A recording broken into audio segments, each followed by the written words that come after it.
বিসমিল্লাহির রহমানির রহিম। আসসালামু আলাইকুম ওরহমতুল্লাহ। প্রিয় ভাই ও বোনেরা, আজ আমি আপনাদের এমন একটি বিষয় নিয়ে কথা বলতে চাই যা আমাদের জীবনের সবচেয়ে গুরুত্বপূর্ণ বিষয়। আমাদের জীবনের সবচেয়ে বড় সত্য হল আমরা সবাই একদিন এই দুনিয়া ছেড়ে চলে যাব। কিন্তু প্রশ্ন হল, আমরা কি সত্যি আল্লাহর সাথে সম্পর্ক গড়ে তুলেছি, নাকি শুধু দুনিয়ার ব্যস্ততায় দিন কাটিয়ে দিচ্ছি? অনেক মানুষ আছে যারা নামাজ পড়ে, রোজা রাখে, কিন্তু তবুও তাদের মনে এক ধরনের শূন্যতা থাকে। তারা ভাবে কেন যেন মনে শান্তি নেই। এর কারণ একটাই, আমরা ইবাদত করি কিন্তু আল্লাহর সাথে সম্পর্ক তৈরি করি না। প্রিয় দর্শক, একটা কথা ভাবুন, যদি আপনার কোনো বন্ধুর সাথে সম্পর্ক থাকে কিন্তু আপনি কখনো তার সাথে কথা বলেন না, কখনো তাকে মনে করেন না, কখনো তার খোঁজ নেন না, তাহলে কি সেই সম্পর্ক গভীর হবে? কখনোই না। ঠিক একইভাবে আল্লাহর সাথে সম্পর্কও এমনই। শুধু নামাজ পড়লেই সম্পর্ক গভীর হয় না, শুধু রোজা রাখলেই হয় না। আল্লাহর সাথে সম্পর্ক গভীর করতে হলে কিছু বিষয় আমাদের জীবনে আনতে হবে। আজ আমি আপনাদের সামনে এমন কিছু ধাপ তুলে ধরব যেগুলো আপনার জীবন বদলে দিতে পারে। প্রথম ধাপ, নিয়মিত নামাজ পড়া। নামাজ হলো আল্লাহর সাথে সরাসরি কথা বলার সুযোগ। পৃথিবীর কোনো রাজা আপনাকে দিনে 5 বার ডেকে বলবে না যে এসো আমার সাথে কথা বলো, কিন্তু আল্লাহ বলেন, এসো আমার বান্দা, আমার সামনে দাঁড়াও। তবুও আমরা অনেক সময় নামাজকে অবহেলা করি। অনেকেই বলে, আজ না পড়ি কাল পড়ব। কিন্তু আমরা কি জানি কাল আমাদের জীবনে আসবে কিনা?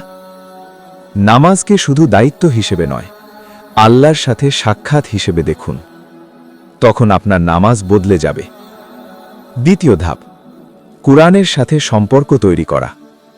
কুরআন শুধু একটি বই নয়, এটা আল্লাহর পক্ষ থেকে আমাদের জন্য পাঠানো চিঠি। ভাবুন, যদি আপনার প্রিয় কেউ আপনাকে একটি চিঠি পাঠায়, আপনি কি সেটা না পড়ে থাকতে পারবেন? না। কিন্তু আল্লাহ আমাদের জন্য কুরআন পাঠিয়েছেন, আর আমরা মাসের পর মাস তা খুলেও দেখি না।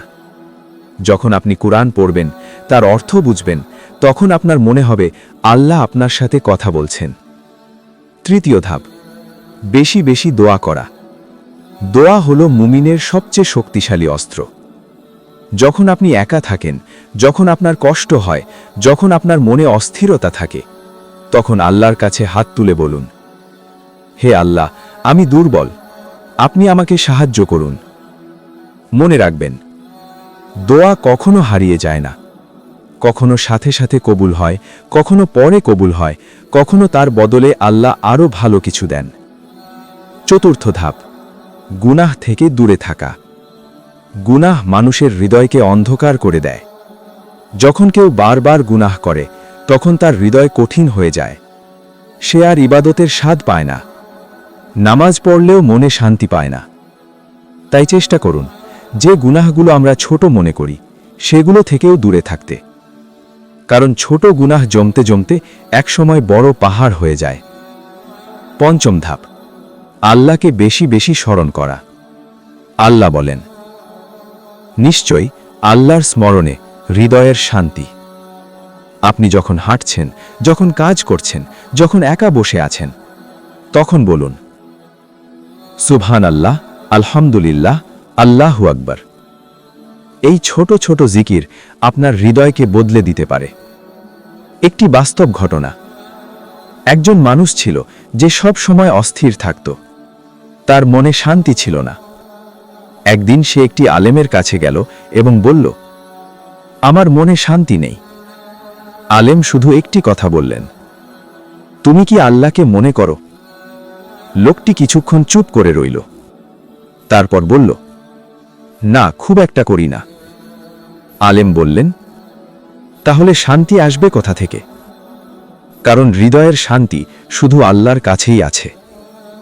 শেষ কথা, প্রিয় ভাই ও বোনেরা, আমরা সবাই চাই সুখী হতে। আমরা চাই আমাদের জীবনে শান্তি আসুক। কিন্তু সত্য হলো, এই দুনিয়ায় কেউ আপনাকে সেই শান্তি দিতে পারবে না। শুধু আল্লাহ পারেন। তাই আজ থেকেই একটি সিদ্ধান্ত নিন, আমি আল্লাহর সাথে আমার সম্পর্ক ঠিক করব। আমি নামাজ ঠিক করব, আমি কুরআন পড়ব, আমি দোয়া করব, আমি গুনাহ থেকে দূরে থাকার চেষ্টা করব। দেখবেন আপনার জীবন বদলে যাবে। আপনার হৃদয়ে এমন এক শান্তি আসবে যা এই দুনিয়ার কোনো সম্পদ দিয়ে কেনা যায় না। আল্লাহ আমাদের সবাইকে তার সাথে গভীর সম্পর্ক তৈরি করার তৌফিক দান করুন। আমিন।